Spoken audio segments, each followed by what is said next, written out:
Earlier this month, I reported on two fatal officer-involved shootings that happened within weeks of each other in Rockingham County. And both incidents involved the Timberville Police Department.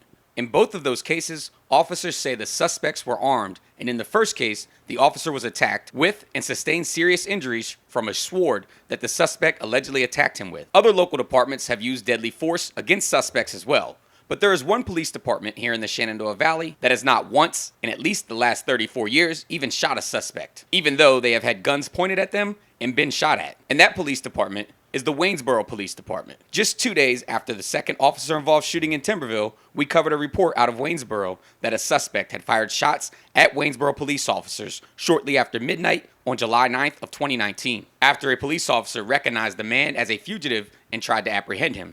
That officer and another officer gave chase, and that's when officers say the suspect shot at them. The suspect was later apprehended and is facing a slew of charges, including attempted capital murder. This is not the first time that Waynesboro police officers used restraint while facing down the barrel of a gun. Back in 2015, after a large brawl between 15 people broke out in the city, police officers chased a 16-year-old male suspect. While chasing the suspect pulled out a gun not once, but twice, and pointed it at the three officers pursuing him on foot. Eventually, the suspect threw the gun, a .40 caliber Taurus semi-automatic, and officers were able to take the kid into custody without firing a single shot. The officers could have shot the suspect, but they didn't. I wanted to know why. And I wanted to know why it is that other police departments across the country gun down unarmed suspects and kids, but even when encountering armed suspects, the officers in the Waynesboro Police Department have not done the same. So I went to the Waynesboro Police Department and sat down with Captain Kelly Walker. Captain Walker is a veteran of the Waynesboro Police Department. He told me that in his 3+ decades at the department, only once has an officer fired their weapon at a suspect during a high-speed chase, but that no one was harmed. Well, I can tell you that during my 34 years, and I'll be coming up on 35, but not quite. But in my 34 years, no Waynesboro police officers I take that back. We've had one incident where an officer discharged his firearm in the line of duty, and that was during a very dangerous vehicle pursuit. 33 years and not one fatal officer-involved shooting in a city that is no stranger to crime, poverty, and drug abuse. To me, that is commendable and deserves mention. Captain Walker credits the department's focus on training and preparedness with such a pristine record on officers using restraint when potentially facing death. We spend a considerable amount of time on that decision making. We put our officers through numerous iterations of scenarios. And often those scenarios turn out to be don't shoot situations.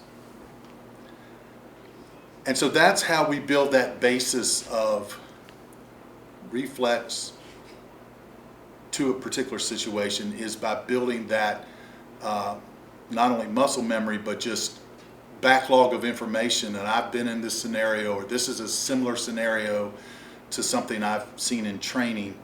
And that's how you get officers to make good decisions, is you train. While the captain was being extremely humble, his department deserves some amount of recognition for their way of policing. Is there anything, without criticizing another department, is there anything special or unique about this department other than training that makes it that you all have not had a situation like that? Okay. Well, I definitely want to give kudos to this police department, because I've been through 4 chiefs of police.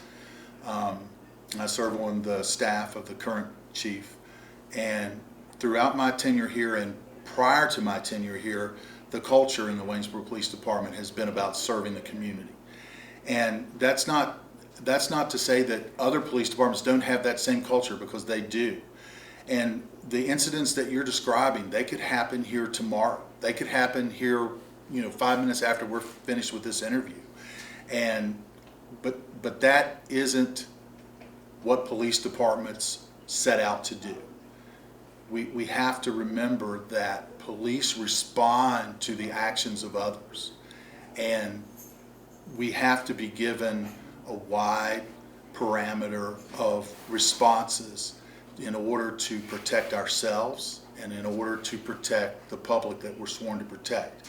And yes, we want everyone to come home safe. At the end of the day, we want every arrest to end with no force used, and to bring that person into custody lawfully and with no injuries to anyone. Maybe, just maybe, other police departments across the nation can learn a thing or two from the example set forth by the Waynesboro Police Department.